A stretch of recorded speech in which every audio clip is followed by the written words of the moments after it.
स्वागतम है दोस्तों आप लोगों को सूरज नैतिक शिक्षा हब में। आज मैं आप लोगों को शेर और चूहों की कहानी बताने वाला हूँ।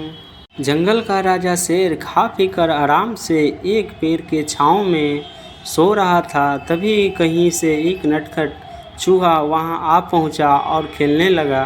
खेलते खेलते वह शेर के ऊपर चढ़ गया। कभी वह शेर की पीठ पर दौड़ता तो कभी सिर पर चढ़ जाता। कभी वह उसके कान पकड़ झूला झूलने लगता तो कभी पूंछ से खेलता। उसके बड़ा मज़ा आने लगा था और उसकी पूंछ कर खींचता। उछल कूद बढ़ती ही जा रही थी। नटखट चूहे की धामा चौकड़ी से शेर की नींद टूट गई। आंख खुल कर देखा तो एक छोटा सा चूहा उसके ऊपर खेल रहा है। उसे बहुत गुस्सा आया और उसने चूहे को अपने पंजे से दबोच लिया। शेर के पंजे में आते ही चूहा डर गया और थर थर काँपने लगा।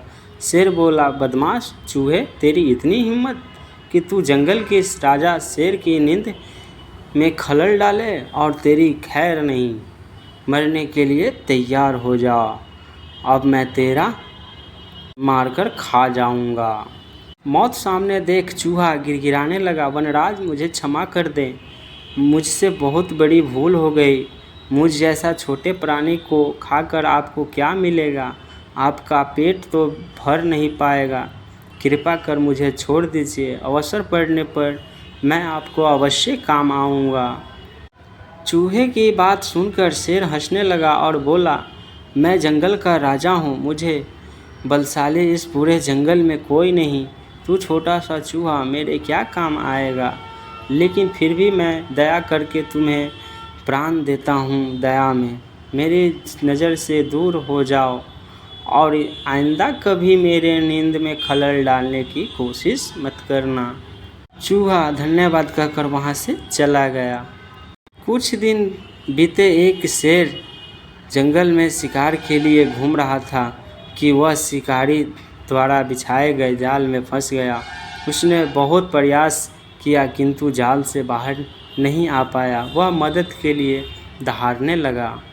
शेर की दहाड़ वहाँ से गुजर रहे एक चूहे के कानों में पड़ी। वह वही चूहा था जिसे शेर ने दया कर प्राण दान किया था। चूहे दहाड़ की दिशा में गया तो शेर को जाल में फंसा हुआ पाया। उसे फौरन अपने नुकीले दांतों से जाल काट दिया और आज़ाद हो गया शेर।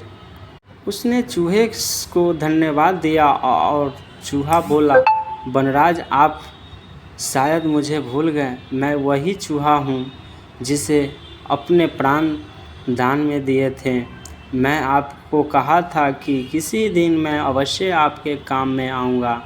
देखिए आज मैं आपके काम में आ ही गया। शेर को वह दिन याद आ गया और उस दिन अपनी सोच पर बहुत पछताया हुआ। जिस चूहे को उसने तुच्छ समझा था, उसी की सहायता से वह शिकारी से बच पाया। तो दोस्तों, यह कहानी से शिक्षा हमें यह मिलती है कि बाहरी स्वरूप देखकर किसी की योग्यता का अलंकार नहीं करना चाहिए और उपकार किसी का व्यर्थ नहीं जाता। किसी न किसी रूप में उसका फल अवश्य प्राप्त होता है। तो दोस्तों, यह कहानी आपको अच्छा लगा हो तो वीडियो को लाइक और सब्सक्राइब करना ना भूलें।